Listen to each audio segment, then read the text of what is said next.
que no se preocupen por eso. Bien.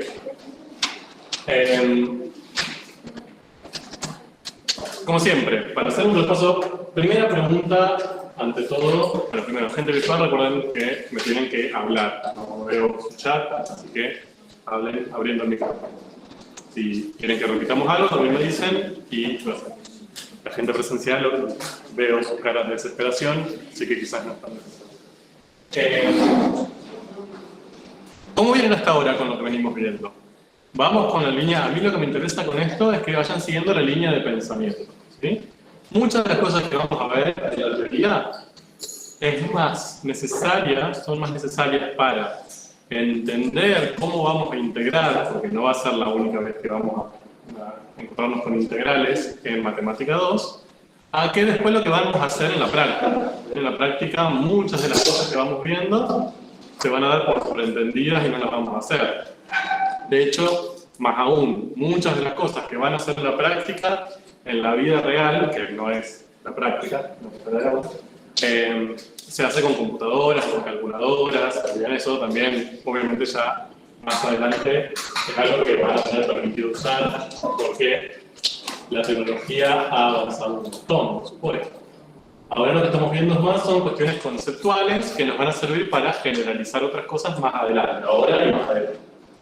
Así que, tranqui con eso. Por eso lo que me interesa, lo que les pregunto es si van siguiendo un poco la línea de lo que vamos haciendo, qué respuestas encontramos, qué preguntas aparecen después, bien, y se van haciendo como una concatenación de preguntas. Y hasta ahora estamos en la mitad.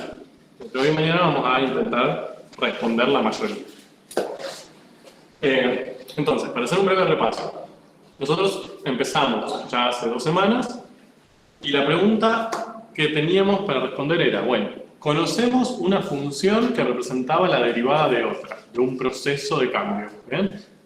Se movía un camión, se manejaba un tanque, cambiaba la temperatura de un cuerpo. ¿Bien? Ese proceso de cambio, lo que nosotros teníamos como dato era la velocidad de ese proceso de cambio, no la magnitud cambiante. No teníamos la temperatura, la posición, el volumen, teníamos sus derivados. Entonces nuestra primera pregunta estuvo girando alrededor de ¿podemos obtener información cuantitativa a partir de esa función? Y dijimos, bueno, sí, en algunos casos sí, que eran las funciones constantes, que multiplicando la duración del fenómeno por el valor constante de velocidad, podíamos obtener en cuánto cambiaba la magnitud que cambiaba, cuánto cambiaba la temperatura, cuánto se desplazaba el camión, ¿sí? Pero que solamente eso valía para constantes. Ese era un problema. Vimos también que en esos casos podíamos interpretar ese producto de la velocidad constante por la duración del proceso también geométricamente, como el área de un rectángulo. ¿Se acuerdan? Que era la velocidad constante, lo podíamos pensar como la altura de ese rectángulo, y el valor de esa constante, mientras que la duración del proceso lo podíamos pensar como la longitud de una base. Siempre y cuando, ¿qué? Bien, siempre y cuando esta velocidad no sea negativa, porque si no ahí la parte geométrica se nos complicaba. Ya no podía haber una medida negativa. Pero, si era positiva o cero, no teníamos problema. Después dijimos, bueno, vamos a usar esa estrategia para acercarnos a cualquier tipo de función, no solo las constantes. ¿Okay? Curvas que no sean solamente segmentos constantes. Entonces, ahí empezamos a usar a las constantes. ¿Okay? Ya no solamente las estudiamos a ellas, sino que empezamos a usar las funciones constantes para nuestros fines.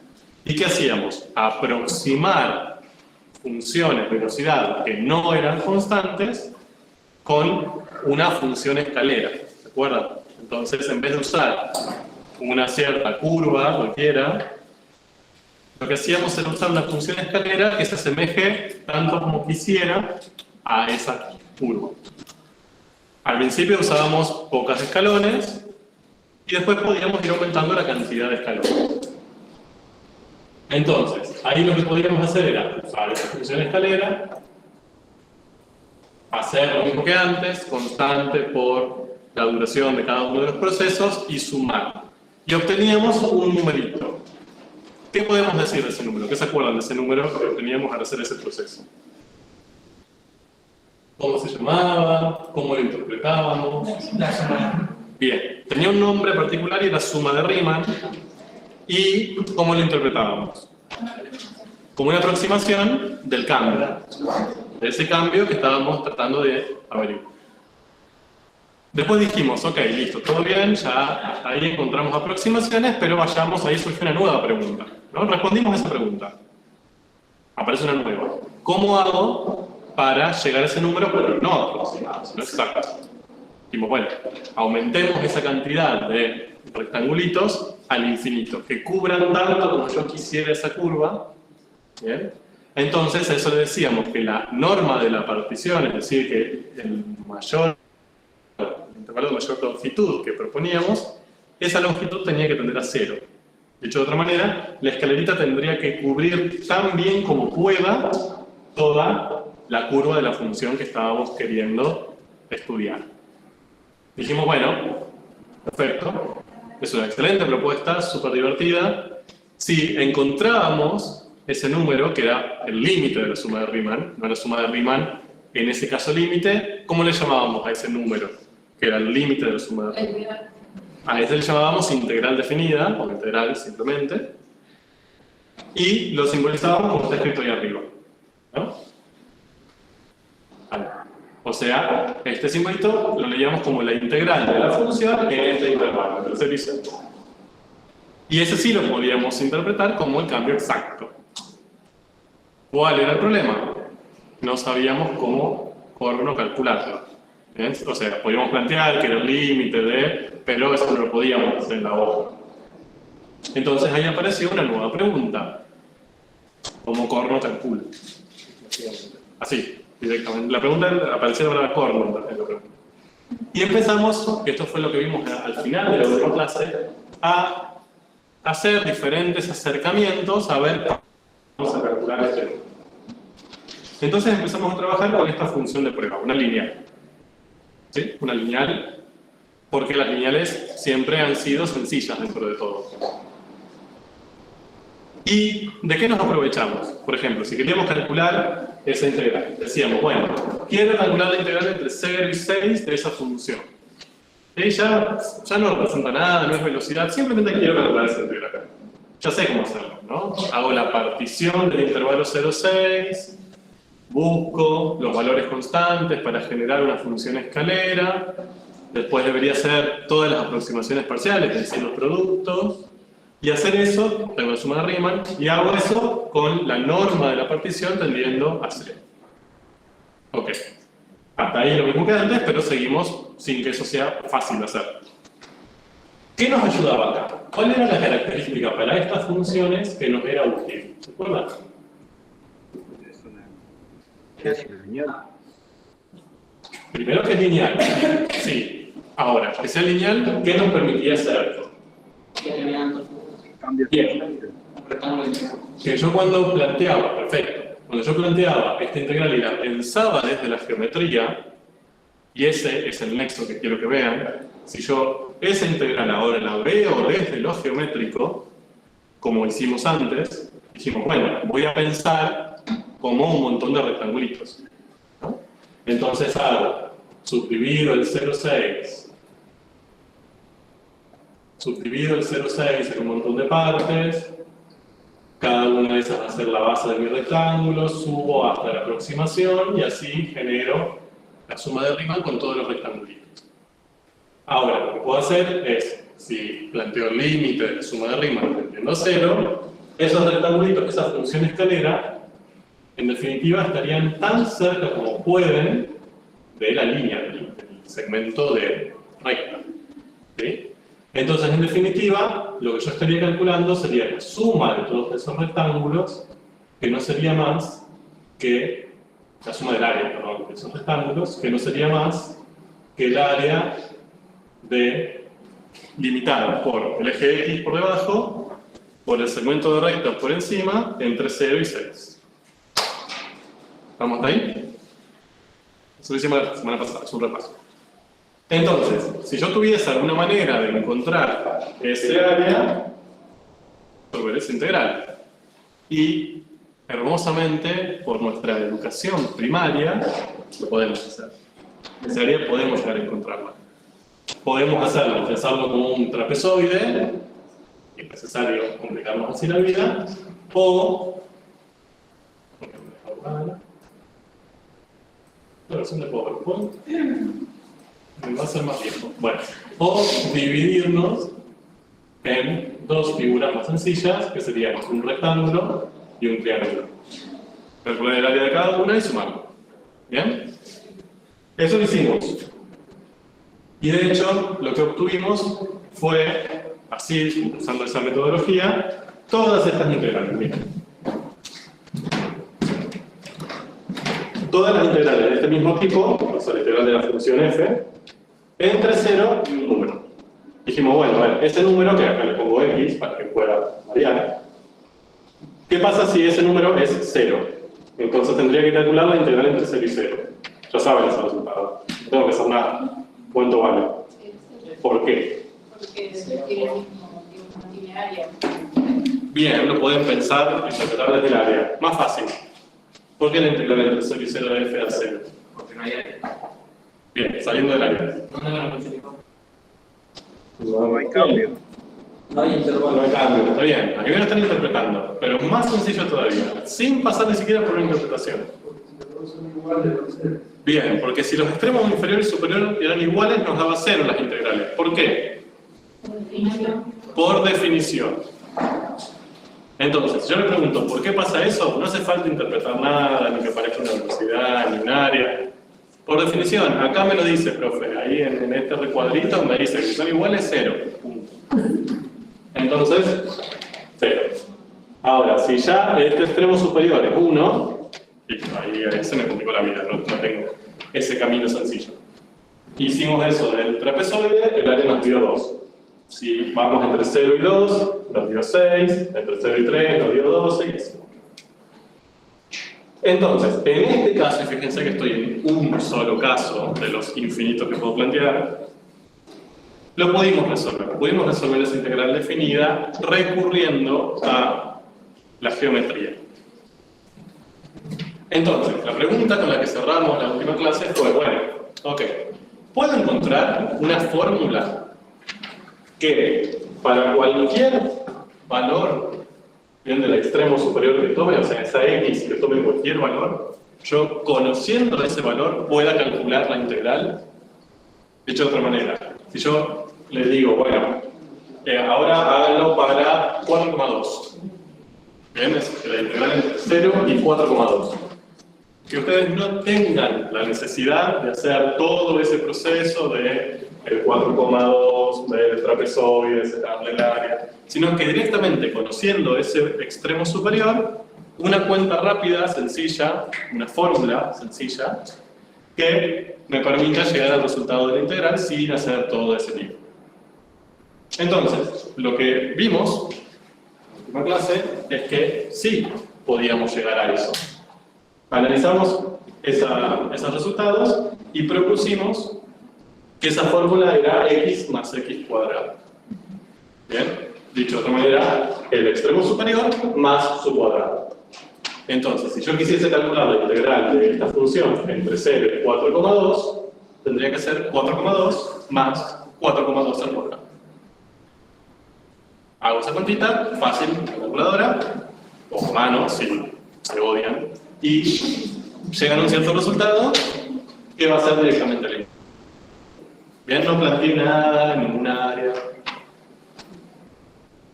A esa función la llamamos f sota. ¿Sí? Yo no me refiero a la mayúscula, pero mí son itas y otas. Entonces, a esa función que para distintos extremos superiores yo aplico una cierta fórmula, una ley de esa función, y obtengo como resultado el valor de esa integral, y a él le voy a llamar f sota de x. F sota, no, f mayúscula. Yo le digo f sota. Puedes decir f sota dentro de matemática 2, bastante. Entonces, esa f mayúscula yo, si se la aplico a diferentes valores del extremo superior, voy a poder encontrar la integral, ¿sí? Entre 0 y ese valor de la función.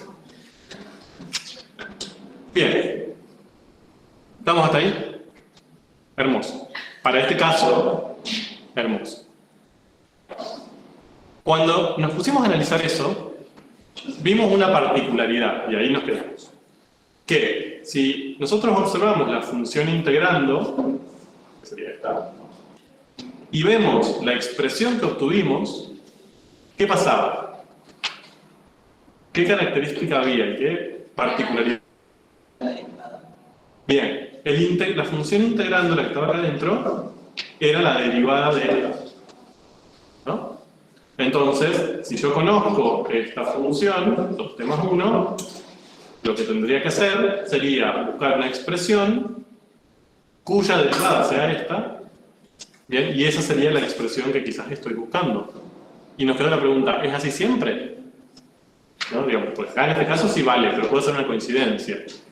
Si acá me aparece, no sé, tangente de t, ¿podría ser eso mismo? ¿Podría ver qué función derivada me da tangente y usar esa como la expresión que estoy buscando? Y ahí nos quedamos la clase. Bien. Entonces, antes de avanzar hacia eso, vamos a, como hicimos antes, definir algunas cosas con un lenguaje más preciso. Lo primero que les voy a presentar la definición es de esto, o esto, y una. Fíjense que ahí, lo que yo tengo, no es exactamente una integral definida. No cumple la definición de integral definida. ¿Cuál era la definición de integral definida? ¿Se acuerdan? El límite cuando la norma de la partición tiende a 0, de la suma de rimas, ¿no? Bien. Ahora, esto es lo que yo tengo acá, eso lo que tienen ahí escrito abajo, no es una integral definida. ¿Por qué no es una integral definida? ¿Por qué no cumple esa definición? Pueden buscarla en la fotocopia si lo tienen, la definición de integral, y vean por qué eso no es una integral definida. ¿Cómo? Bien, porque un extremo es variable. Bien, las integrales definidas se definen, justamente las integrales, ¿sí? Se definen en un intervalo cerrado AB. O sea, si buscan la definición, les dice la integral de f en AB se define como el límite de esa raíz. Ahora, se define en un intervalo cerrado. Entonces, yo acá no lo estoy definiendo en un intervalo cerrado. Comienza en 0 ese intervalo, su extremo inferior es 0, pero el extremo superior no lo conozco. Sí, lo que puedo hacer es definirlo, decir, bueno, x vale 4, y ahí está bien, ahí sí estoy frente a una integral. Pero si no lo tengo definido, si x puede variar entre 0 y 6, por ejemplo, como en ese caso, entonces no es la misma definición. Entonces tenemos que definir esa cosa para lo que tenemos ahí. Y ahí lo tienen. A esa expresión se le llama función integral, que no es lo mismo que integral solo, o integral definida. ¿Bien? ¿Cómo se llama? Función integral. ¿De acuerdo?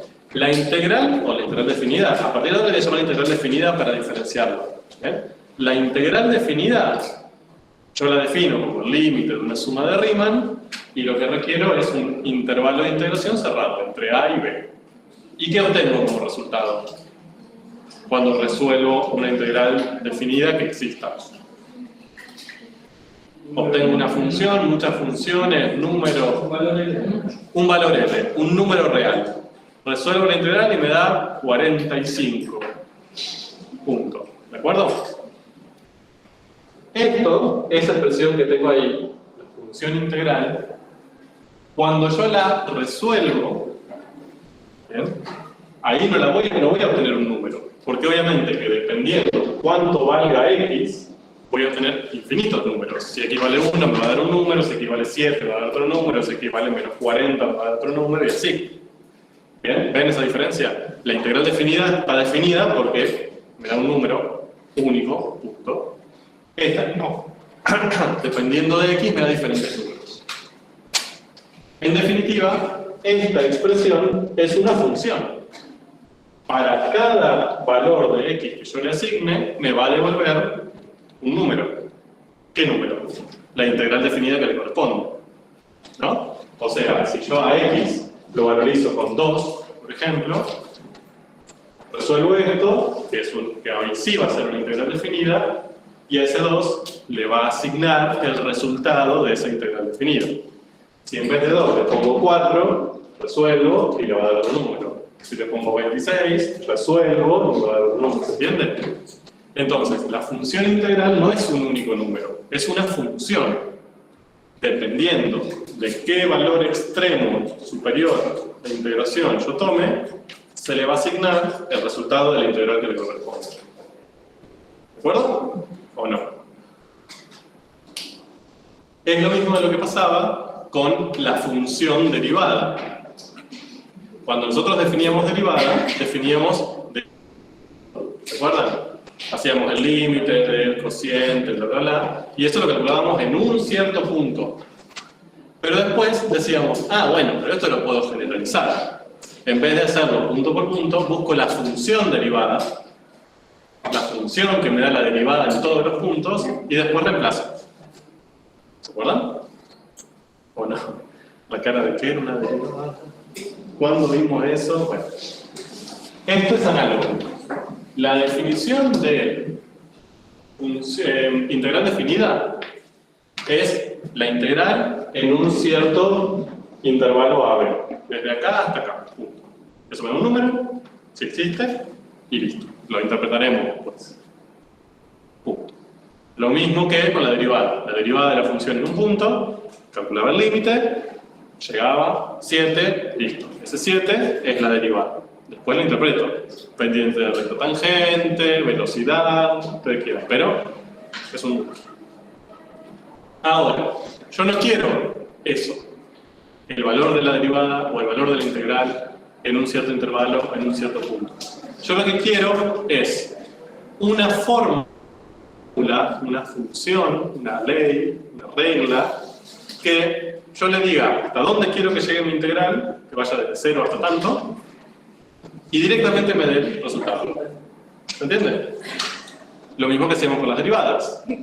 Yo, en vez de ponerme a calcular la derivada de la función punto a punto, buscaba una función derivada. ¿Sí? La derivada, así le llamábamos, y después reemplazábamos en el punto y obteníamos la derivada en ese punto. Más fácil. ¿A qué animo?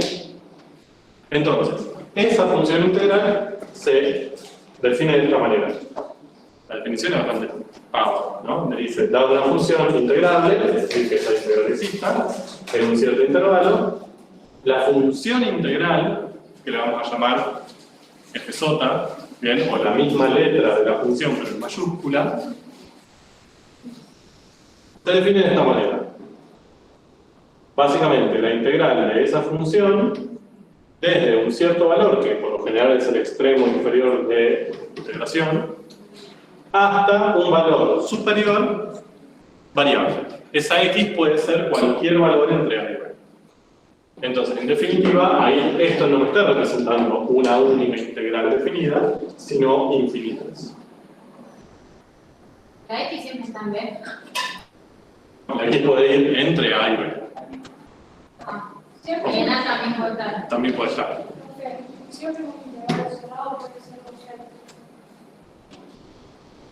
En general, o sea, la definición básica es un intervalo cerrado. Hay definiciones para intervalos abiertos, hay definiciones para intervalos semiabiertos, hay definiciones para regiones no cerradas. Por ahora vamos con intervalos cerrados, no nos complica.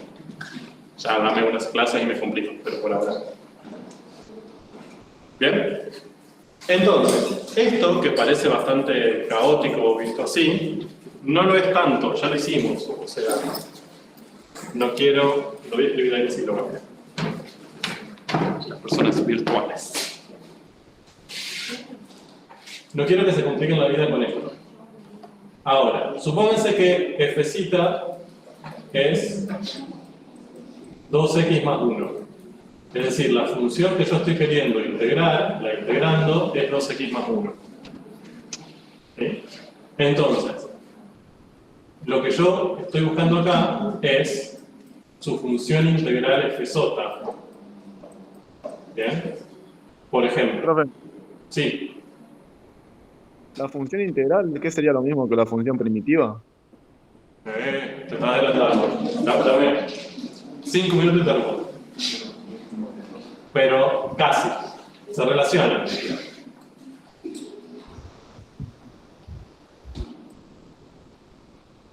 Supónganse que yo estoy trabajando con esta función en un dominio que sería el 0,8.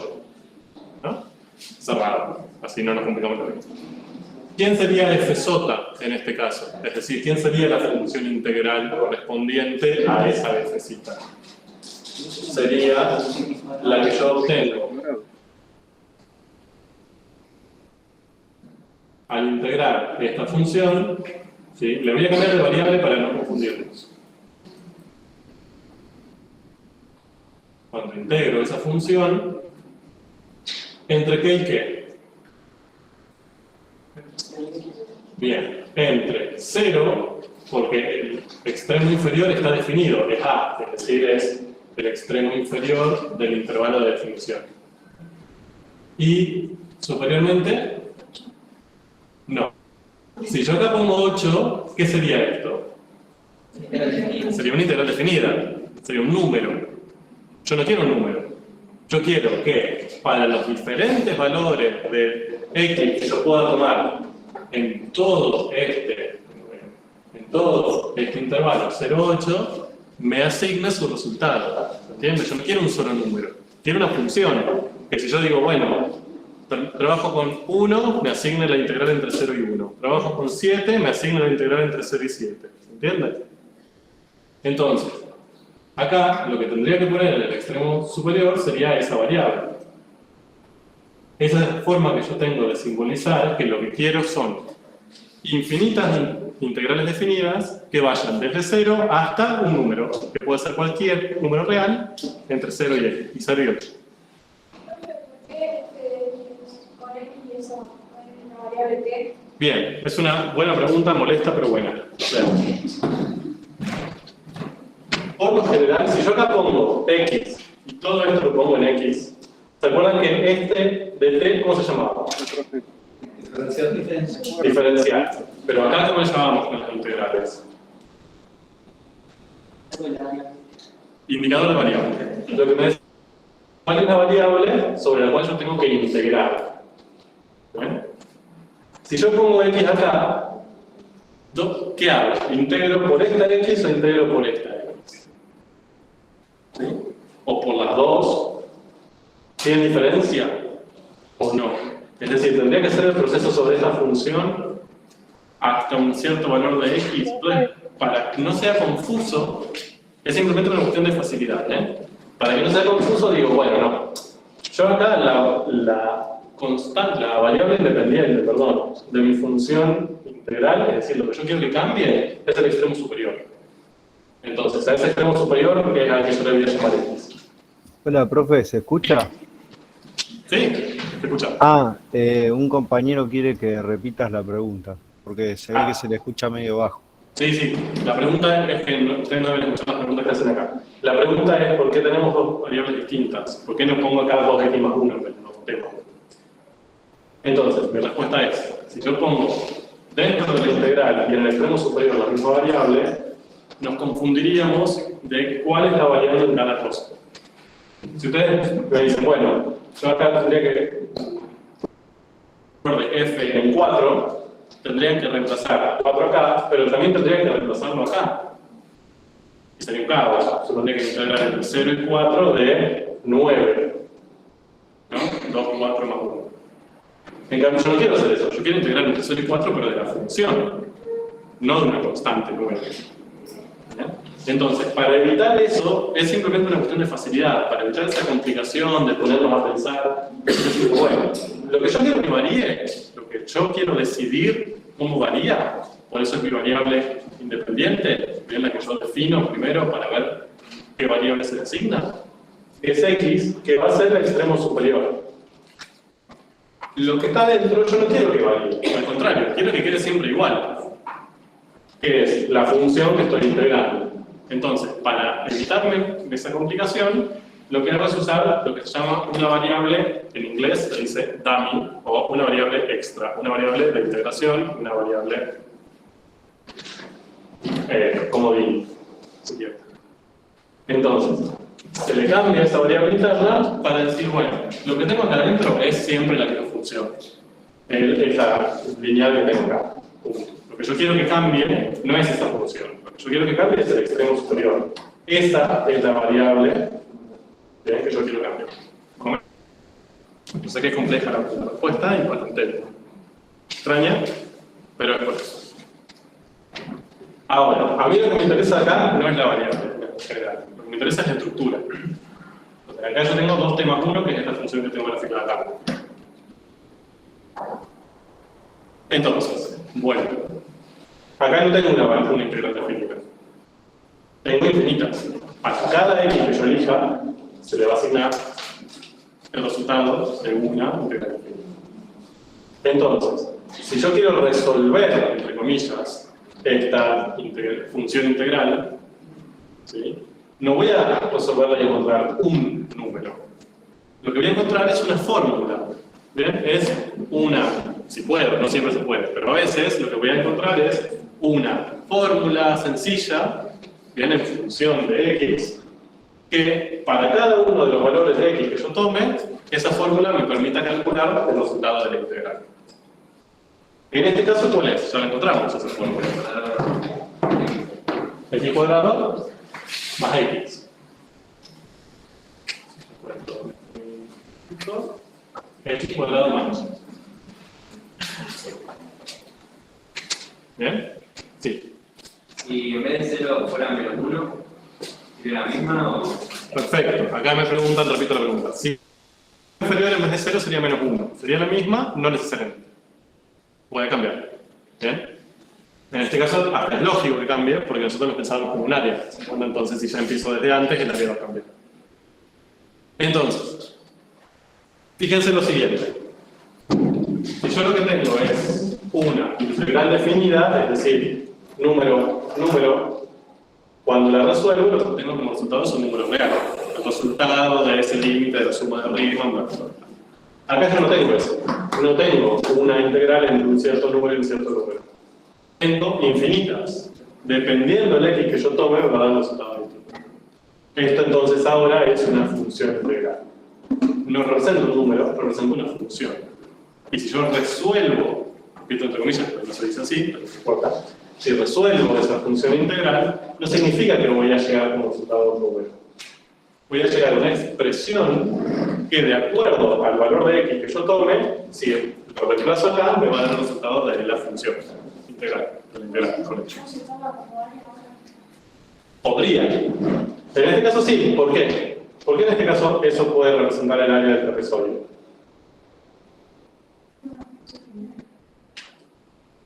Y además, ¿qué otra cuestión necesitada para que la función sea positiva? ¿No? Como la función del 0,8 siempre es positiva, siempre va a representar un área.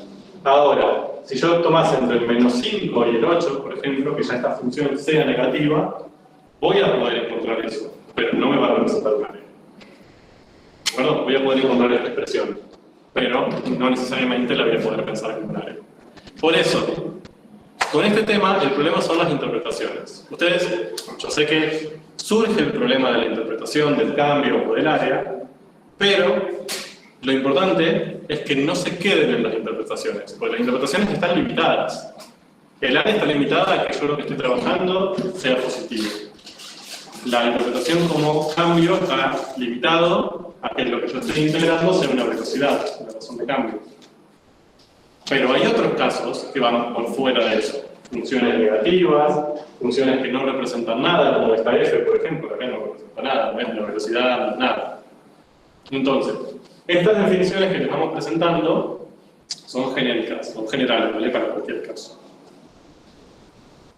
Entonces, ¿seguro que queda clara la diferencia entre una integral definida y una función integral?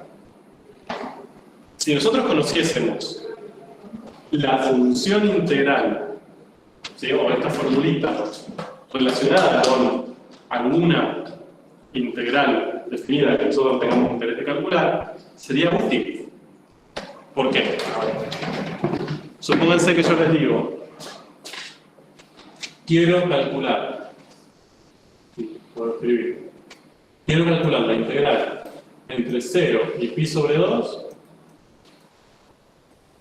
de coseno de x.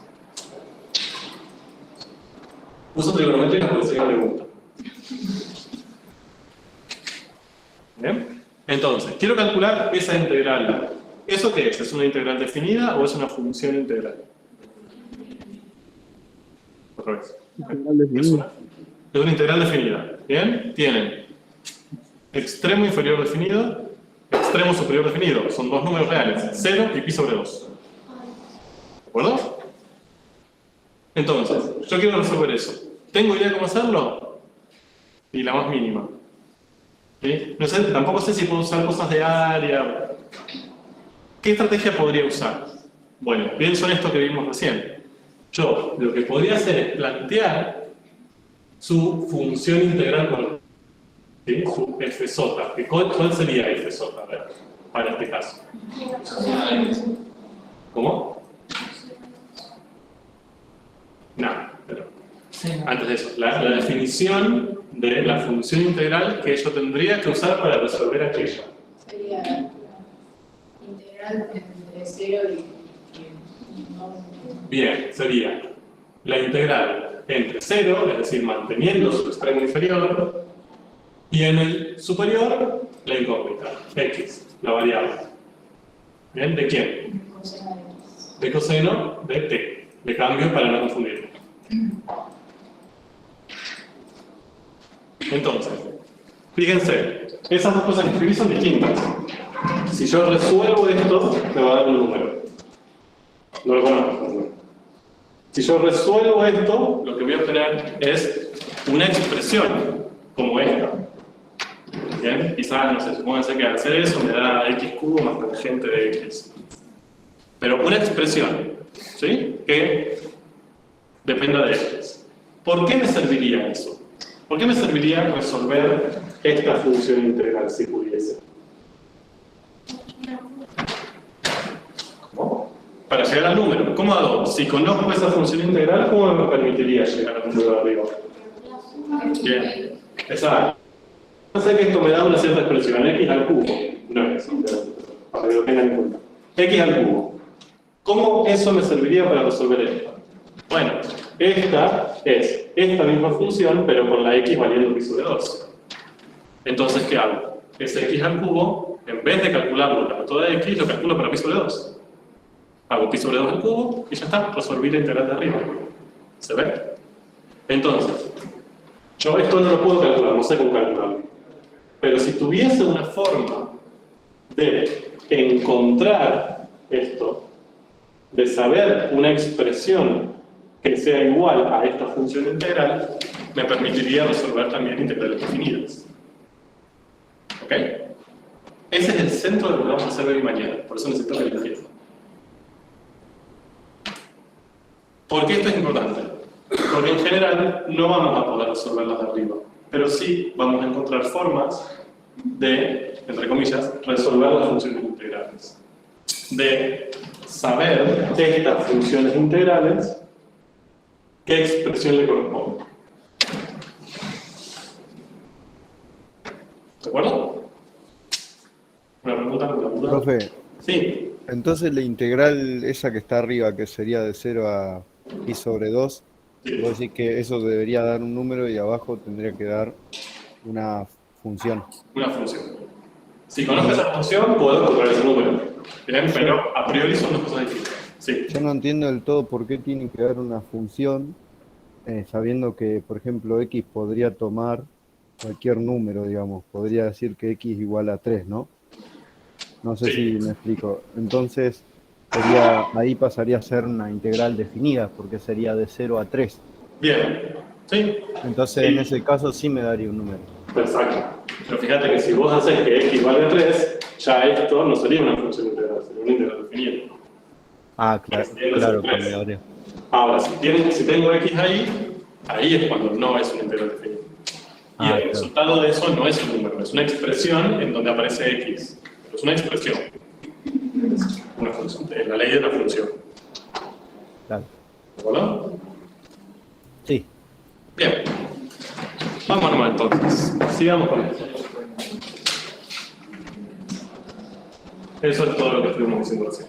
Aquí más 1, f sota, y vemos que si yo conozco la función integrando, que en este caso es f cita, la f sota que encontramos en este caso, repito, estamos trabajando solo en este caso, que es un caso lindo. Esa es la definición matemática precisa. No, mentira. Es un caso cómodo para trabajar, justo esa f sota, si yo la derivo, obtengo la f cita. Entonces, acá lo que les presento va a ser un diagramita que vamos a usar para ubicarnos. ¿Sí?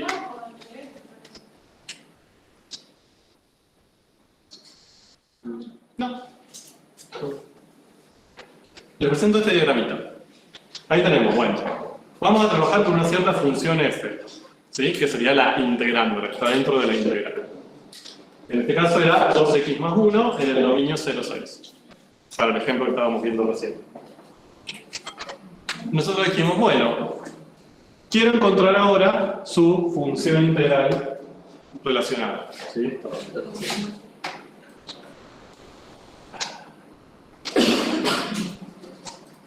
No. Lo que quiero ahora es encontrar su función integral relacionada. Sería f sota ahora entre 0 y x de esa misma función.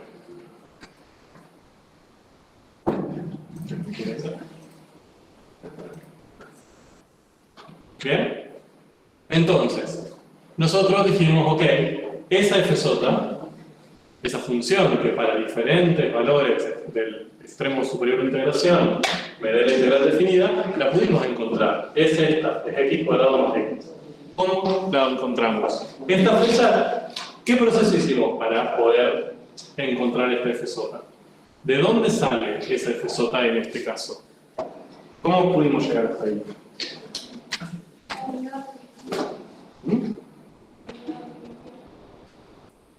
La derivada, pero nosotros no lo pensamos así. Nosotros no buscamos una función cuya derivada sea 2t más 1. Nos adelantamos a la positiva. Nos Adelantar un poco. Pero ¿cómo lo hicimos hasta ahora? ¿De dónde salió ese x cuadrado más x? ¿Qué proceso hicimos? No. Nunca hicimos eso. Nos dimos cuenta de que eso nos dimos cuenta al final. Pero, bueno, ¿de dónde sacamos ese x cuadrado más x antes? El extremo superior más cuadrado de... Bien, ¿y cómo lo pensamos? ¿De dónde salía? ¿Cómo sabíamos que... ¿Cómo podíamos comparar? Calculando áreas. Calculando áreas. ¿Bien? Nosotros lo que hicimos primero fue plantear los diferentes extremos superiores, plantear diferentes trapezoides, calcular el área y de ahí surgió esa fórmula. ¿Sí? Entonces, hasta ahora, esta f sota surgió de una interpretación geométrica.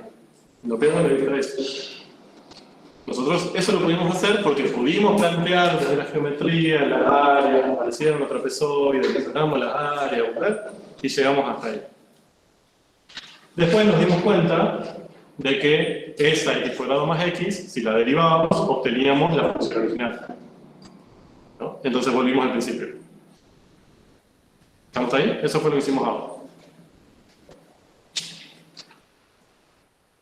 Entonces, vamos a ponerle un nombre que ya me lo están pidiendo, pues ya lo vieron hoy, entonces están ahí como yo sé cómo se llama afuera.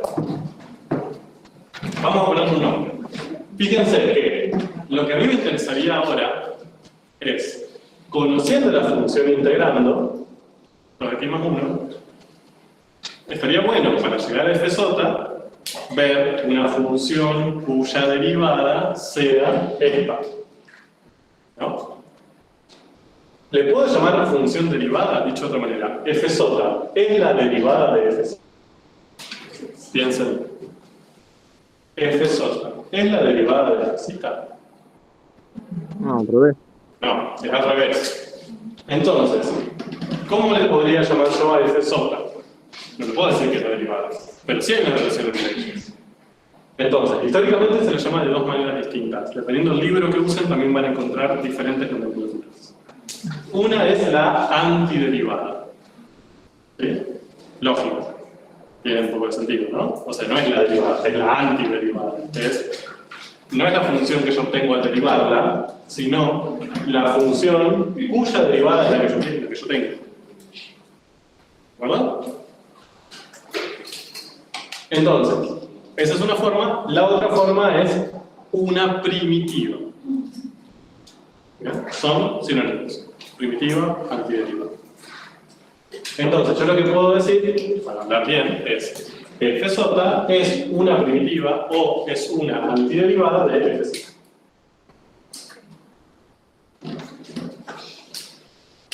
¿De acuerdo? Entonces,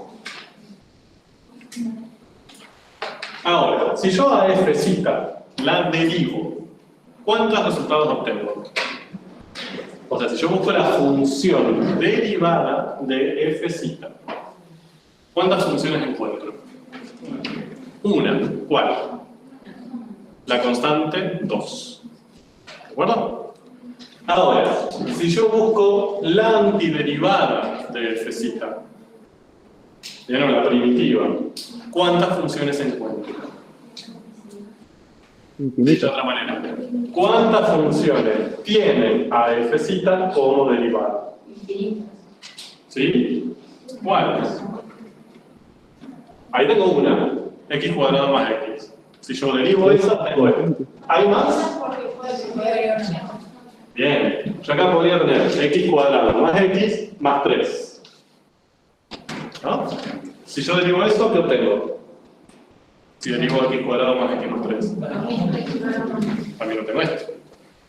Y si tengo x cuadrado más x más pi, y si tengo x cuadrado más x menos 67.320 millones, también. O sea, si yo ahí solo sumo cualquier constante real que no dependa de x, al derivarlo voy a tener esto. Entonces, ahí tenemos no sé si es un problema, pero es una característica. La derivación es, tengo una función y la derivo, tengo una derivada. Pero la antiderivación no es.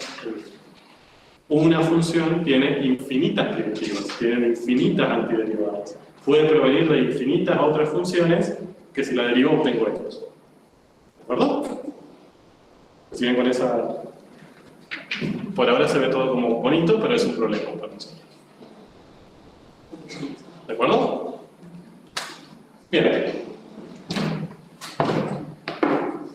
Entonces, vamos a complicarnos un poquito. Yay.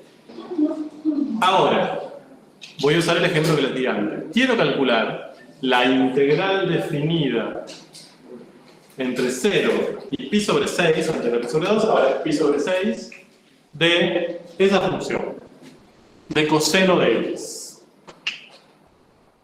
Vamos, ¿cómo hacemos? ¿Qué se les ocurre?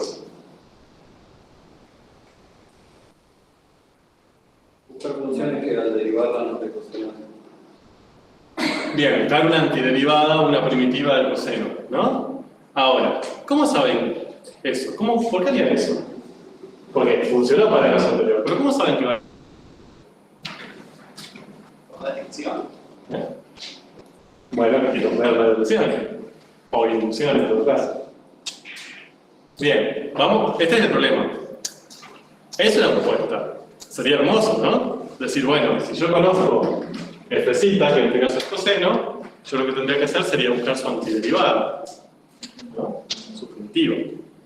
Y teniendo esa, después me fijo qué pasa en pi sobre 6 y ya obtengo ese resultado. Pero ahí tengo dos problemas. ¿Cuáles son? A ver si los identificamos. Infinitas primitivas. Primero, tiene infinitas primitivas. ¿Cuál de todas elijo? Por ejemplo, ¿pueden encontrar una primitiva fácil del coseno? Seno. Ahora, puede ser seno, o puede ser seno de x más 3, o puede ser seno de x menos 60, o puede ser seno de x más pi al cuadrado. ¿Cuál uso? No sé. Entonces, esa es una. Y la otra es que ese es un método que no tenemos idea si funciona. Si siempre, para toda integral, puedo buscar un antiprimitivo. una antiderivada. Bien, ya estoy entrando con serio. No sé si funciona. Vimos que funcionaba para un caso, pero ¿funciona para cualquiera? No lo sé. Para que eso quede un poco más visual, ¿sí? Eso es lo que estamos queriendo hacer, ¿no? Buscar una expresión para la función integral, que no sabemos cómo hacerlo, planteamos esto, buscar la antiderivada, pero no sabemos si podemos hacerlo, reemplazarlo en pi sobre 6 y ya está. Ahora, ¿lo podemos hacer o no?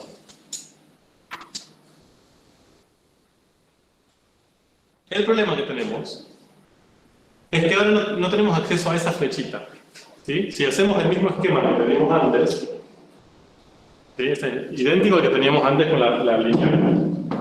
Con la lineal, ¿sí? Cuando acá teníamos 2x más 1 en vez de coseno, decíamos, bueno, yo quiero encontrar su función integral, ¿qué hago? La encuentro, eso nosotros lo hicimos, usando trapezoides y áreas y eso. A partir de ahí, nos dimos cuenta de que era una primitiva de f y volvimos a ver. Ahora, esa flechita no la tenemos, porque no podemos encontrar el área de la región debajo del coseno. Ya no tenemos forma geométrica de llegar a ese resultado, ¿se ve? No tenemos un segmento de recta. Si yo tuviera que calcular el área debajo de esta parte de la curva, no tengo forma de calcular exactamente el área de esta región. No es un círculo, no es un triángulo, no es un pentágono, no es conozcamos el área de la geometría. Entonces, ese camino está vedado. El que ustedes me están proponiendo, ¿bien?, es ese camino. Es ir al revés. No es hacer lo mismo que hicimos antes, sino ir en sentido opuesto. Es decir, bueno, si conozco f', yo podría buscar una antiderivada f' y usar ese f'.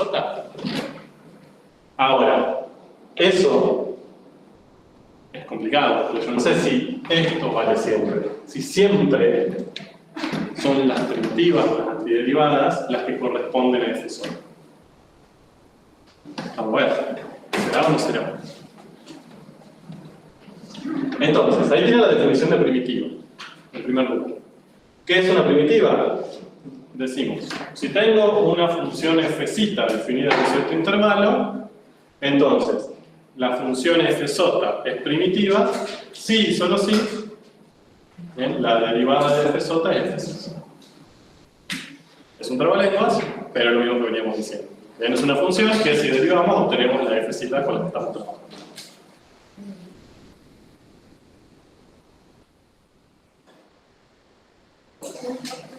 Yo acá estoy buscando una primitiva, una antiderivada. ¿Cuál de todas? 0, 0 más 5, 0 más menos 8, 0 más k. Bien, ahí también tengo un problema. Entonces, necesitamos un poco conocer a estas primitivas para ver si podemos hacer este camino en este sentido. Lo que quiero que se lleven de esta parte es, si podemos hacer esto, somos muy felices. Porque no me tengo que poner a hacer ninguna cosa rara, ni sacar un montón de áreas. Simplemente conozco la función original, busco una primitiva, y esa primitiva es la que me permite calcular la integral. Está lindo. Ahora, ¿cómo hago eso? Bueno, vamos a por eso. Para llegar a ese resultado, primero tenemos que estudiar un poco a las primitivas. ¿Bien? Saber qué propiedades tienen, cómo se comportan. Entonces, acá les presento, tienen muchas propiedades, pero les presento 3 que vamos a usar, o 3 que son importantes que interpreten bien. La primera propiedad les dice esto. Si una función p es primitiva de una función f, entonces p más k también lo es. ¿Sí? Siendo k un número real. Bien. Esto es más allá que se presenta como una propiedad, es un teorema. ¿Sí? ¿Cuál es la hipótesis de ese teorema? Es decir, ¿cuál es la condición que se tiene que cumplir para que el teorema valga?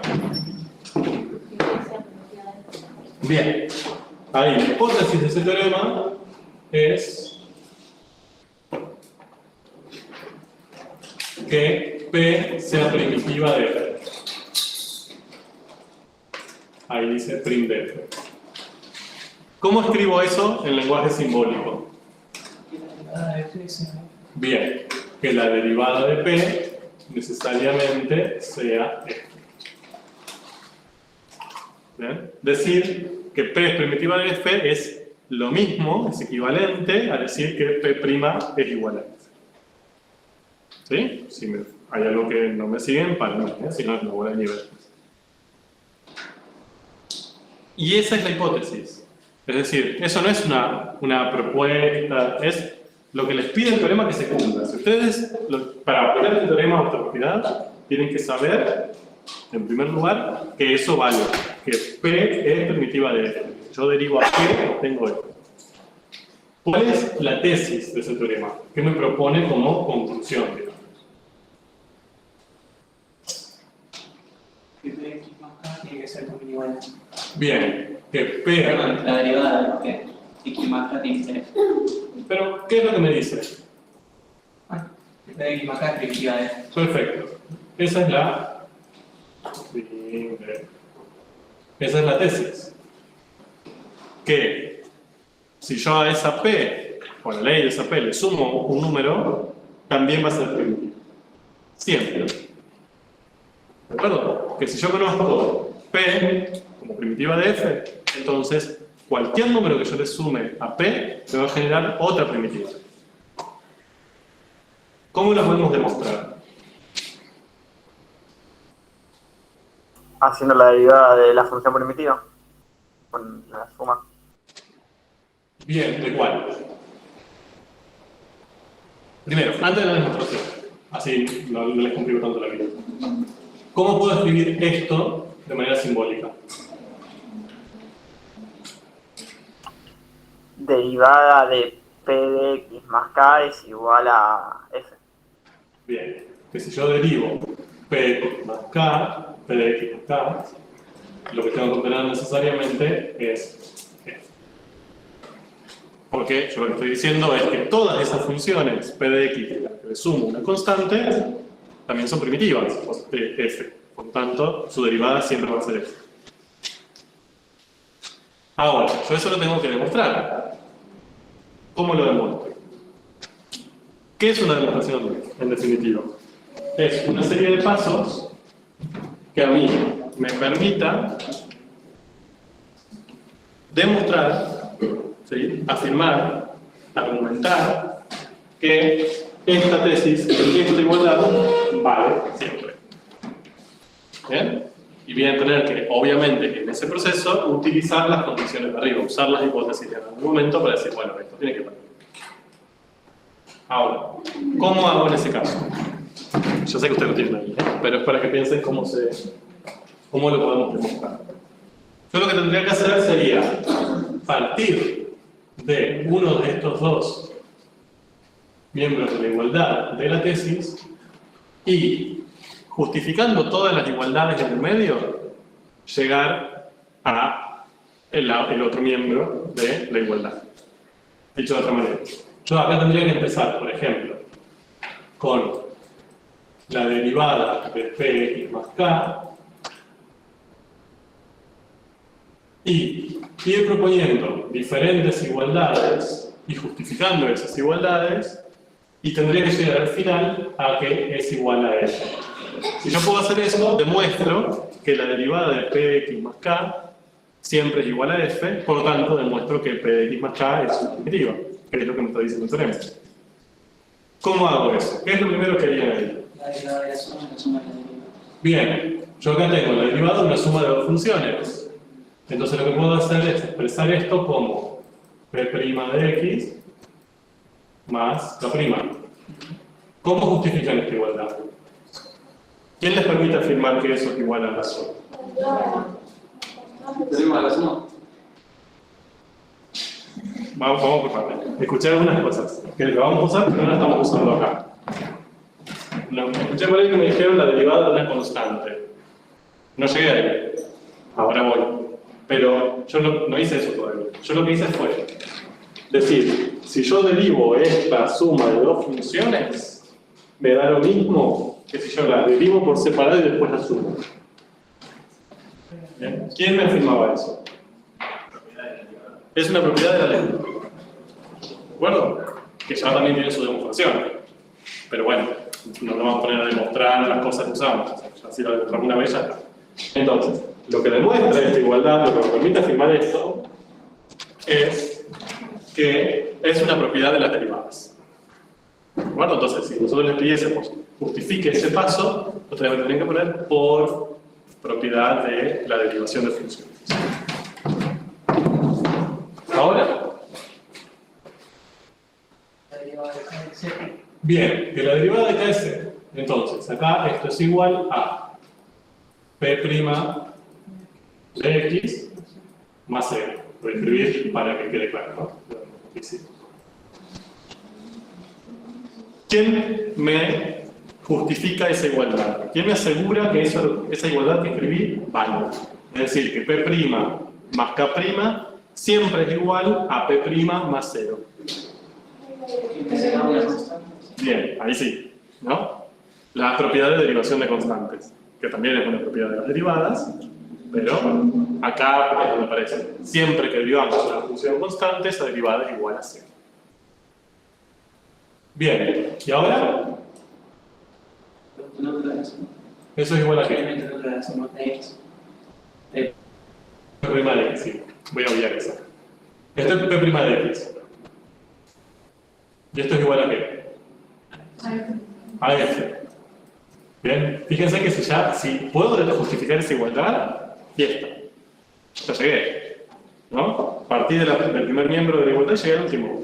O sea, demostré el teorema. Ahora, ¿cómo justifico eso?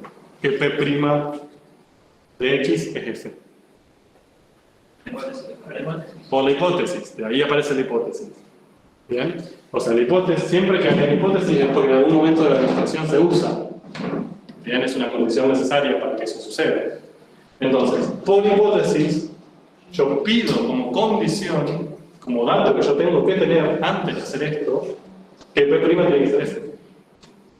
Entonces, acá me aparece P', yo ya sé que es F, porque lo pedí como condición para aplicar ese teorema. ¿De acuerdo? Entonces ahí demostré que siempre que derive P más K, voy a tener F. Dicho de otra manera, que siempre P más K va a ser una primitiva de F. ¿Ok?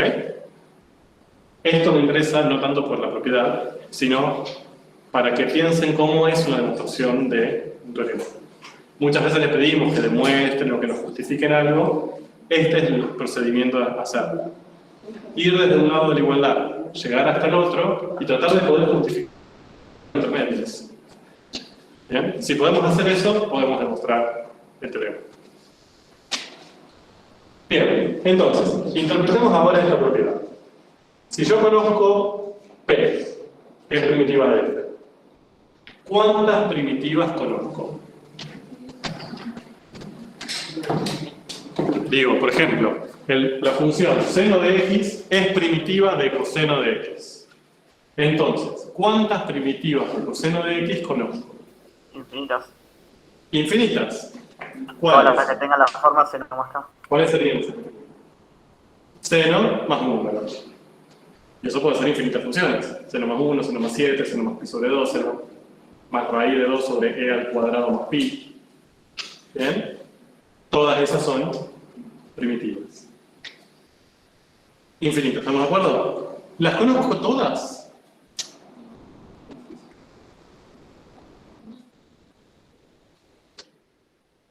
Con esta propiedad de las primitivas. Yo sé que tengo infinitas ahora, ¿no? Conozco una, conozco infinitas. ¿Las conozco a todas? ¿Puede haber otra primitiva que no sea, por ejemplo, para el caso del coseno, 0 más K?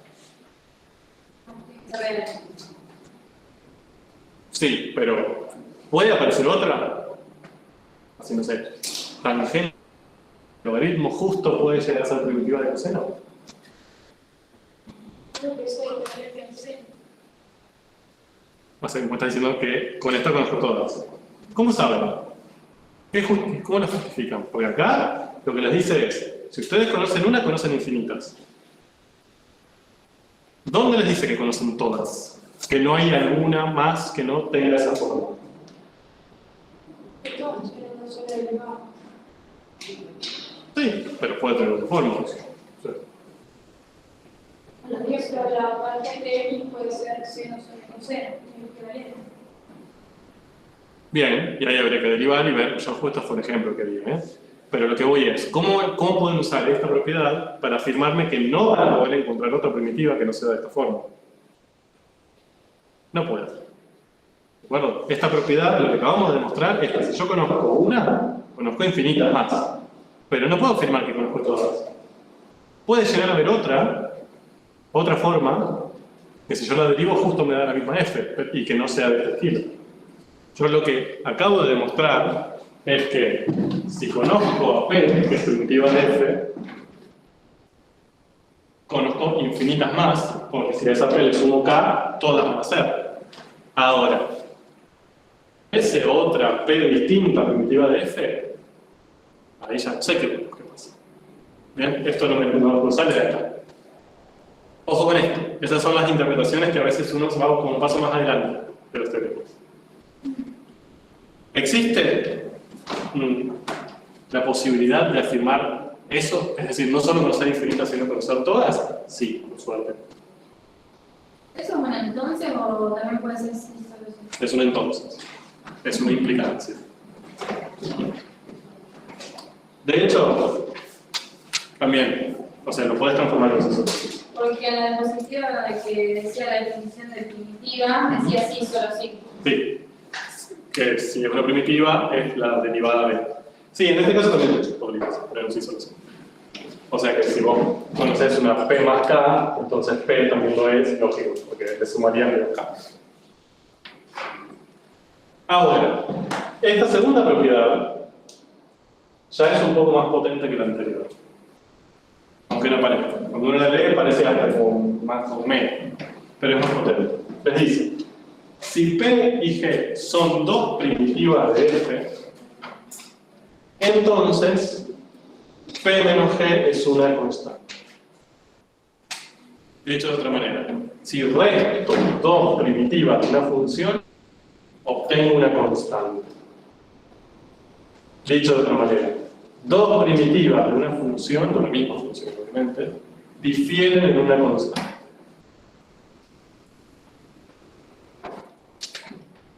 ¿Qué diferencia hay entre este y este? Se lo digo más fácil, o se lo escribo más fácil. Voy a pasar el G sumando para el otro lado. O sea, en vez de escribirlo así, te lo escribo que P es G más K. Que es básicamente parecido a lo que dice en el 1. Ahora, ¿cómo? Bien, lo mismo que hace el 1. ¿Qué diferencia hay entre este y este entonces? No. A ver, cuestión. En matemáticas es muy raro que haya dos cosas que se superpongan. O sea, ¿a qué me refiero con esto? No le vamos a dar dos propiedades que digan lo mismo. Si le damos dos propiedades distintas es porque las dos propiedades en algo difieren. Sí. Acá también. Que P y G pueden ser fórmulas distintas. Ok. Bien. Hacer un número. Está bien, sí, estoy de acuerdo. Pero acá también, ¿no? Como, en definitiva, bueno, no. Vos decís como que acá P y P más K. Bueno, pero acá, si vos las restás y te dan una constante, en definitiva, una es la otra más K.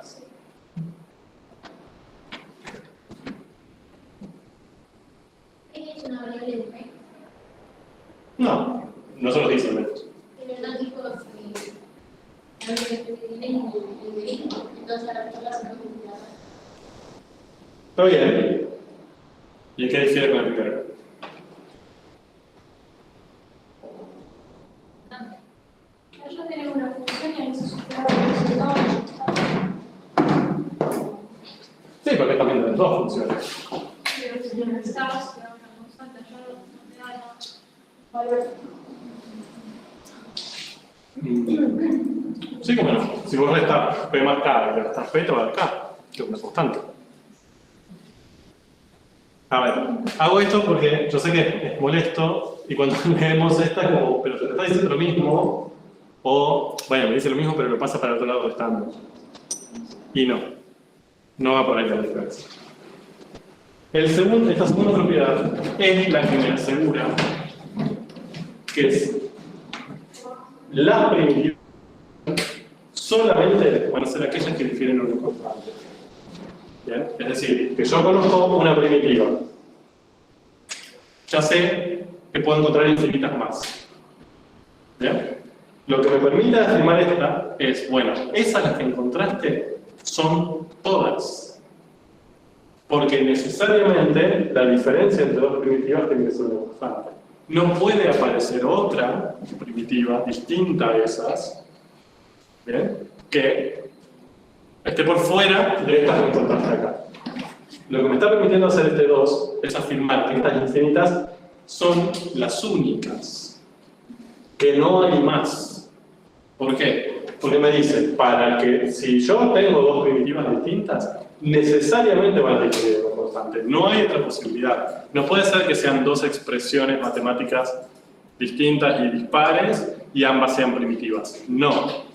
Necesariamente ambas tienen que diferir en una constante. No hay otra posibilidad. Tienen que ser la misma estructura, pero que difieran en una constante. A uno le suma una constante y a otro le suma otra. No puede haber otro caso. Es decir, si f es coseno, por ejemplo, y p es seno, g nunca podría ser logaritmo elevado a la e. ¿Por qué? Porque yo sé que tienen que diferir en una constante. Necesariamente esa otra primitiva tiene que ser esta primera con una constante de más o de menos. Este es el que me permite afirmar lo que no me permitía este. Este me permitía encontrar infinitas, pero no me decía que eran todas. Este sí. Mire, son todas porque sí o sí, si vos restás dos primitivas que encuentres, necesariamente tiene que aparecer una constante ahí. No puede haber dos estructuras distintas, raras, que al restarlos te da otra cosa. No, tiene que ser siempre la misma forma más un número. Sí. ¿El número de esa constante significa algo? No. Pero, hasta acá, si yo no tuviera este teorema, yo acá conociendo una primitiva podría encontrar infinitas más, pero estaría abierta la posibilidad de que existan otras funciones primitivas. Si f es coseno y p es seno, encontraría infinitas más, pero no me limita a que exista logaritmo elevado a la e a la x, elevado a la x, elevado a la tangente, no sé, que también sea primitiva. Podría pasar. Yo tengo, lo voy a escribir aquí.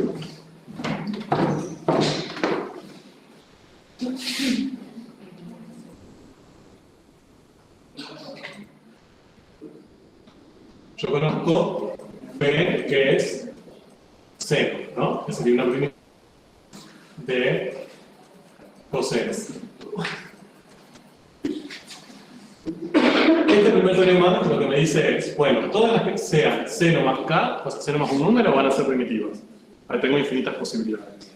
Ahora, ¿podría suceder que aparezca otra primitiva distinta que sea logaritmo de x elevado a la tangente de x, que también sea primitiva? La primera propiedad no me lo niega. Bien, no se mete en eso. Me dice, si vos conoces una, conocés infinitas más. Punto. ¿Podrían aparecer varias primitivas de diferentes estructuras? Sí, sí, ¿por qué no? Con cada una conocerías infinitas más, ¿no? Pero no me dice nada si sí o si no. El que me asegura que esto no puede pasar es el 2.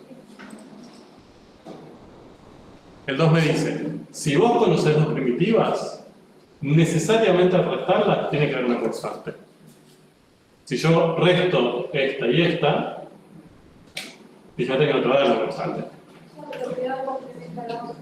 Claro, es como que van en sentidos opuestos. Me dice, bueno, Básicamente, una me permite encontrar, conozco una, encuentro infinitas, y la otra me dice, bueno, esas infinitas son todas, no hay más. Pum, me callo.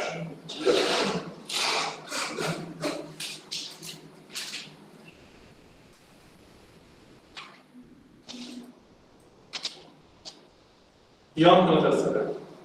Bueno, ya tiene escrito, tiene la demostración que vamos a hacer. Si yo a la resta del P menos G lo derivo, voy a hacer P' menos G', ¿sí? Por propiedad de la resta, propiedad de la derivada de resta de funciones.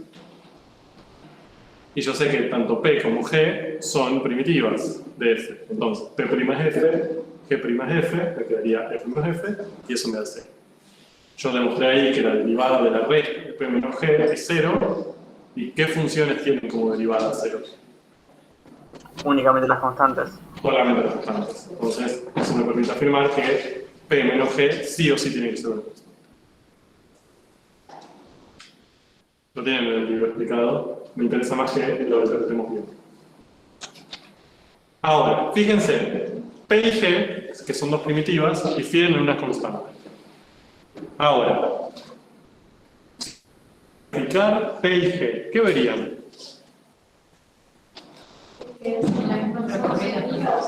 Bien, fíjense, como yo estas dos funciones las puedo relacionar sumando un número, eso ustedes vieron en Matemática 1 por transformaciones de funciones que no alteraban la forma de la gráfica, ¿no? Es decir, no es que se modificaba, se estiraba. ¿Qué le pasaba a la gráfica de una con respecto a la otra? Subía o bajaba. Se desplazaba. Bien, subía o bajaba, ¿no? Había un desplazamiento vertical. Entonces, todas las primitivas de una misma función tienen la misma forma su gráfica. La única diferencia es que están desplazadas hacia arriba y hacia abajo. ¿Bien? Que es lo que tienen ahí, digamos. Todas esas serían primitivas de la misma función. Dicho de otra manera, yo derivo todas esas funciones, me va a dar el mismo resultado, la misma derivada. Y vamos, esto me va a permitir ver la tercera propiedad, que les dice, si P y G son dos primitivas de F,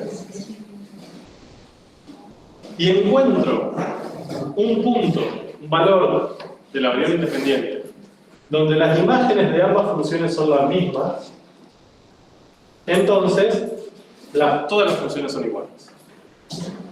¿Bien? Ahora, voy a...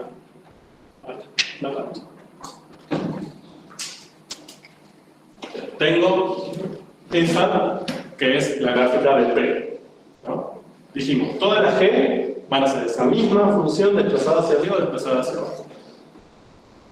Entonces, yo acá sé, por ejemplo, conozco como dato que P en 2 vale 1. ¿Sí? En este caso. Bueno.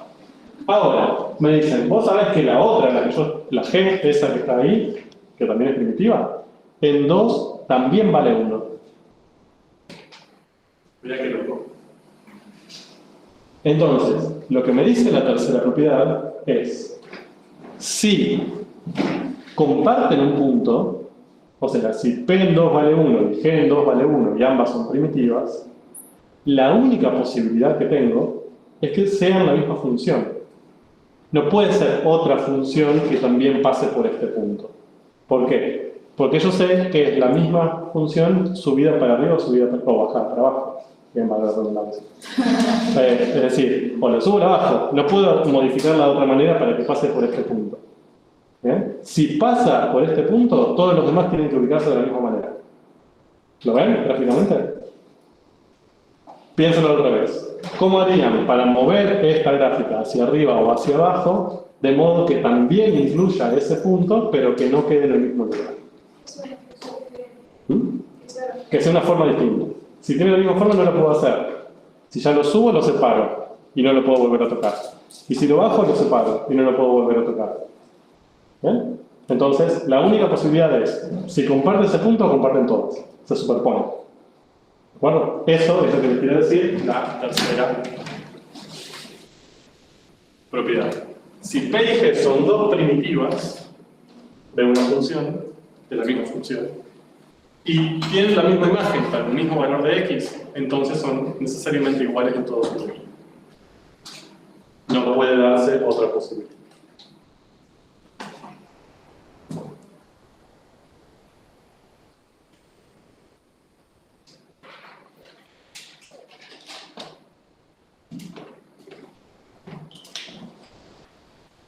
Bueno, entonces, cierro el paréntesis del estudio de las primitivas. Esto lo necesitamos porque vamos a hablar de primitivas, sino para conocerlas, no para hacernos amigos de la gente. Ok, repaso.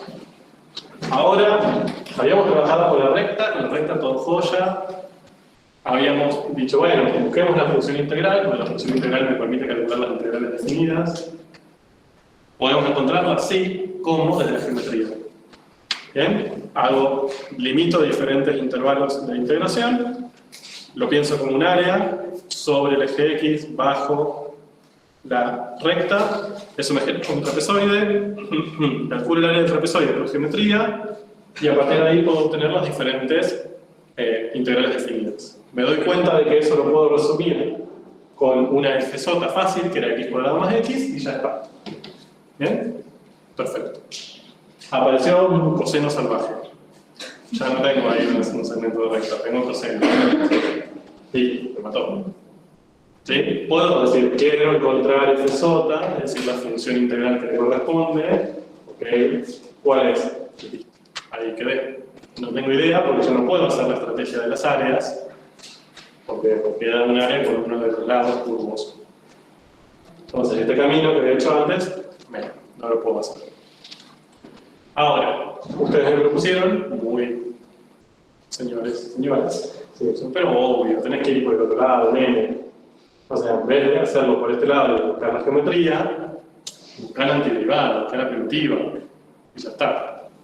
Es decir, buscaba una función cuya derivada le dé coseno y esa va a ser tu fz.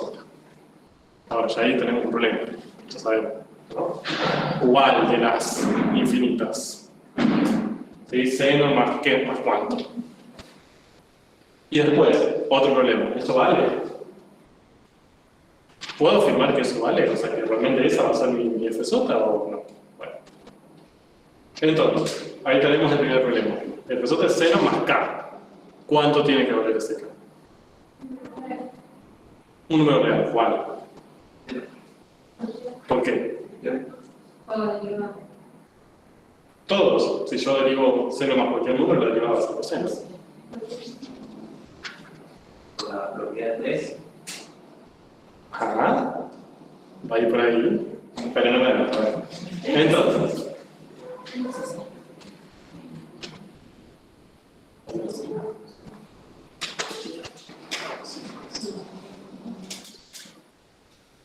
Spoileé. Ahora. Entonces. Lo es saber cuánto tiene que valer el K. ¿Sí? Entonces, ustedes, por la propiedad 3, saben que si conocen un punto de su primitiva, ya pueden definir cuál de todas es. ¿No? Por lo que vimos antes. Si yo tengo la gráfica de mi primitiva y conozco que pasa por este punto, la única que pasa por ese punto de todas las infinitas primitivas es esa. No tengo otra posibilidad. Las otras o están para arriba o están para abajo, pero en ese punto pasa solo esa. Y si encuentro otra que pasa por ese punto, es la misma. ¿De acuerdo? Entonces, yo con conocer, con poder definir un único punto de mi primitiva, ¿sí? Es decir, de la infinita primitiva de coseno, con yo conocer un solo punto que a mí me convenga para plantearla como si fuera fz, ya sé cuál es. ¿Bien? Otra vez. Yo acá tengo infinitas, seno de x más k, no sé cuánto vale ese k. Ahora, con que a mí me den un solo dato, para que yo pueda decidir cuál es esta integral, función integral, entonces voy a poder decidir cuánto tiene que valer k. Sí. Puede ser 1 acá. No, ¿Y sobre 2? y cero. Porque no tengo ni que subir ni bajar, porque si no, no consigo punto. ¿Y pero qué punto estás usando? Porque el coseno de 0 da 0, profe. Y el seno de 0 da... No, el coseno de 0 da 1, digo, y el seno de 0 da 0, más k más 1 sería 1. Bueno, pero a ver, vamos otra vez, esperen, para que no le estalle el cerebro, dejémoslo hasta diciembre, al menos vivo, noviembre. Bueno, a ver, vamos con lo siguiente, reformulemos el problema más sencillo, así no nos sigamos. Yo quiero integrar, estoy buscando integrar, esa es mi motivación principal, bien, así de aburrida mi vida. Estoy queriendo integrar el coseno. Y ahí, felicidades, la adrenalina absoluta. Estoy queriendo integrar el coseno entre 0 y pi sobre 6, de lo que queríamos hacer. Dijimos, bueno, para eso yo quiero encontrar, lo que me serviría muchísimo y estaría excelente, es encontrar la f sota, la función integral del coseno, ¿bien?, entre 0 y x, para después reemplazarlo por pi sobre 6, que es otra integral, que me sirve. Dijimos, hacer el camino que hicimos con la... Hacerlo no lo podemos hacer, porque la parte geométrica está pelada. Ok, vayamos por el otro lado. Intentemos ver si podríamos plantear que esa f sota es una primitiva de f sota. Esa fue nuestra propuesta. Primer obstáculo, hay infinitas. Diablos. ¿Cuál de todas? Porque una la conozco. ¿Sí? Que sería 6. Si conozco una, conozco infinitas. Por la primera propiedad. Seno más una constante son infinitas. Si conozco esa, conozco todas por la segunda propiedad. ¿Bien? O sea que yo ya ahora sé que estas son todas las primitivas del coseno. ¿Cuál? Entonces, la tercera propiedad me dice, si conoces un punto, es decir, si vos conoces una x y una y, un solo par, ya la podés definir. Porque hay una sola primitiva que pasa por ese punto. Que es lo que me dice la tercera propiedad. No puede ser que la x valga 0 para que no haya un intervalo. Bien, genial. Fíjense, si x vale 0, ¿sí? Es decir, si yo lo que planteo es f sota en 0, que yo lo definiría como la integral entre 0 y 0 del coseno, ¿cuánto vale? Acá, no estoy en la primitiva todavía, estoy en la función integral. Si yo quiero, si valorizo esta función integral en 0, ¿por qué? ¿Cómo saben que el resultado vale 0? Por definición. ¿De acuerdo? Entonces fíjense, eso lo voy a escribir en grandote. Yo sé y puedo afirmar, y lo puedo discutir, puedo tirar una silla a alguien si es necesario, que f sota en 0, en este caso, tiene que valer 0, vida integrante que escribí, ¿no? O sea, este f sota que yo estoy buscando, sé que el 0 vale 0. ¿Por qué? Por definición. Porque f sota en 0 sería la integral entre 0 y 0 de cosa, no me interesa qué, y eso yo sé que por definición vale 0. Entonces, de todas las posibles primitivas, yo tengo que buscar la que cumple esta condición, que cuando x vale 0, la imagen vale 0. ¿De acuerdo? Hermoso. Ya ahí de las infinitas nos va a quedar una, y sabemos que nos va a quedar una. Porque ya sabemos que si conocemos un punto de la primitiva, hay un por la propiedad 3. No entendí por qué tiene que pasar por el 0. ¿Cómo? Perdón. No escuché. No entendí por qué tiene que pasar por el 0, necesariamente la función original. No, o sea, no es que tiene que pasar por el 0. A ver, esto está definido para cualquier número entre 0 y pi sobre 2. No x puede ser cualquier número real entre 0 y pi sobre 2. Hay muchos de esos números que todo bien, pero no me aportan ningún tipo de información. Por ejemplo, si x vale 1, la integral entre 0 y 1 del coseno no la conozco. ¿Existe? Sí, pero no la conozco. Ahora, f del 0, si x vale 0, eso a mí me conviene. ¿Bien? No es que sí o sí tiene que ser eso por algún motivo. Es simple por conveniencia. ¿Por qué? Porque la integral entre 0 y 0 de coseno, yo sí la puedo calcular. Es la única, te diría, que puedo calcular. ¿Sí? Por definición, ¿no? Porque la integral con dos extremos de integración iguales, por definición vale 0. Entonces, yo para x igual 0 es para el único valor de x que conozco la imagen. Por eso es conveniente. ¿Bien? Es el único valor de x en este intervalo que yo puedo reemplazar ahí y sé cuánto va a valer ese resultado. Es el único. Cualquier otro valor que tome, que podría, lo voy a reemplazar acá y me voy a quedar con los signos de pregunta, con la idea de cuánto vale eso. ¿De acuerdo? ¿Siguieron con eso? Es el único punto que conozco. Yo sé que, en este caso, si x vale 0, ¿sí? El resultado va a ser 0. Si acá hubiera tenido otra integral que empiece, por ejemplo, de 3 a x, ¿por cuál tendría que reemplazar aquí en este caso? Por 3. En realidad yo lo que tendría que reemplazar siempre es por el extremo inferior. Yo sé que cuando los dos extremos son iguales, el resultado va a dar 0. Y eso es un dato que tengo siempre. ¿Se ve? Es algo que no depende ni de la función que estoy haciendo ni nada. Siempre, si reemplazo el extremo superior por el inferior, sé que el resultado tiene que ser 0. O sea, siempre voy a conocer un punto de la primitiva. Y si conozco uno, ya está. O sea, con ese sé que voy a poder definirla. Entonces, mi primitiva tiene esta forma. Y acá tengo las infinitas.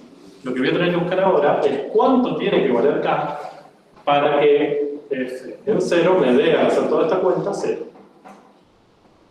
¿De acuerdo? Reemplazo. F en 0 es seno de 0 más k. Seno de 0, ¿cuánto valía? Profe, Sí. disculpe, ¿puede repetir lo que siempre pasa cuando reemplazo? ¿Puedo repetir, perdón? Lo que pasa al reemplazar. Sí. O sea, yo al reemplazar acá, bien, yo necesito, o sea, mejor dicho, sé que de todas estas primitivas, la que estoy buscando es la que cumple esta condición. Entonces, yo tengo que buscar cuánto tiene que valer k para que cuando x valga 0, la imagen valga 0. Entonces, ¿qué hago? Reemplazo. Busco la imagen de f en 0. Eso sería igual a seno de 0 más k. ¿Cuánto vale seno de 0? 0. Me respondió una persona. Repasemos trigonométrica, por favor, gracias. Seno de 0 vale 0.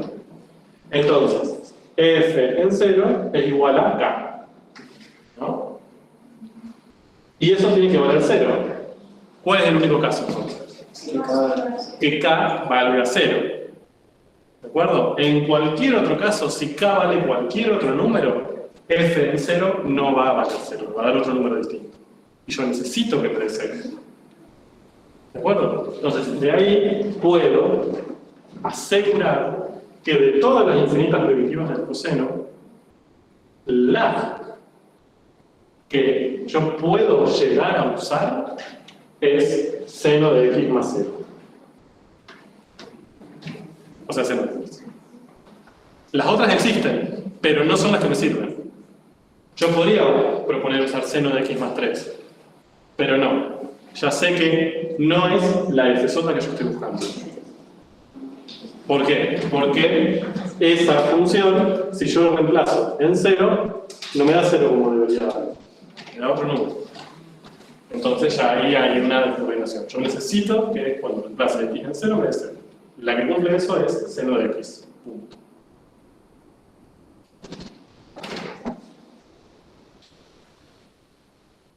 Ahí lo tengo escrito.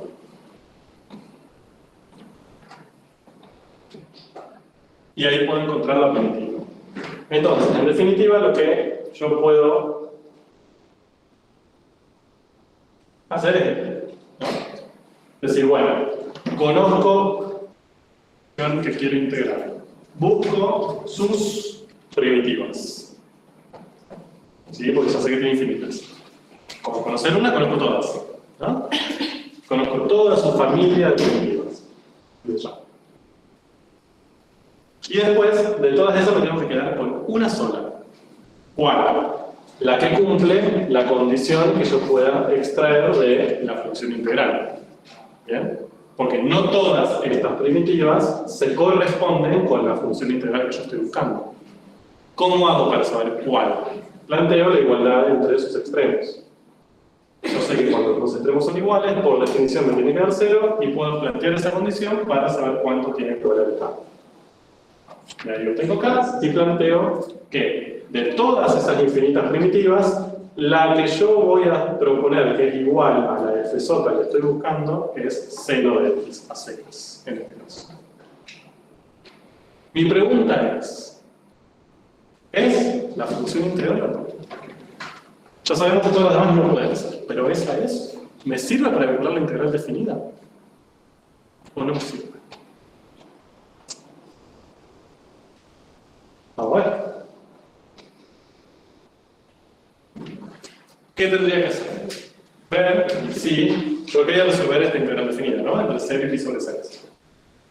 Ya ahora tengo la propuesta de una posible f sota, que dijimos que era 0. Entonces, para resolver esta integral, ¿qué tendría que hacer? ¿Cómo hallaría ese resultado? Ahora, con mi propuesta.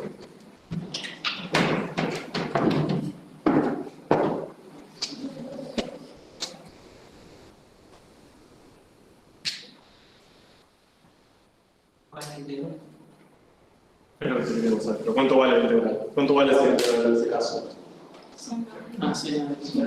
Bien, si yo propongo que la función integral que estoy buscando es seno de x, entonces esta integral tendría que ser seno de pi sobre 6. ¿No? Eso me da un medio. ¿De acuerdo? Ahora, ¿esa integral vale un medio? ¿Cómo podemos saber si es dado o no eso? ¿Qué instrumento podemos usar para verificar si ese posible resultado que nos dio tiene sentido o no? Primero podríamos ver si tiene cierta lógica. Nos dio un medio positivo. ¿Tiene sentido que ese número sea positivo? Sí, ¿no? Porque al menos es el área de esta región. Entonces, ya si no, medio que no es adecuado. Si lo da 0, tampoco es adecuado, ¿no? Era esperable que sea positivo. Entonces, ¿cómo hago para ver si eso tiene sentido o no? 0 no está.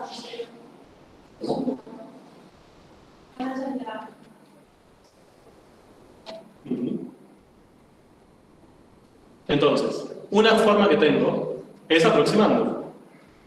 Es haciendo una suma de Riemann, ¿no?